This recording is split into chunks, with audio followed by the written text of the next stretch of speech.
সকালবেলা 6টা বাজে ঘুমের থেকে উঠে গোসল করে তারপর আমরা কাজে যাই। এমনও দিন আছে আমরা সকালবেলা নাস্তাও করি না।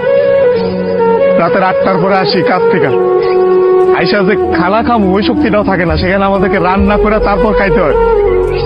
আমাদের কোনো ছুটি নেই। একদিন আমরা ছুটি পাই, ওই দিন আমরা ঘর গুছাইতে, কাপড় ধুইতে, এটা সেটা করতে করতে চলে যায়। কাপড় ধোয়ার জন্য তো মানুষ রাখবো, মানুষ রাখলে তো টাকা যাবে, বেতন দিতে হবে ওদের।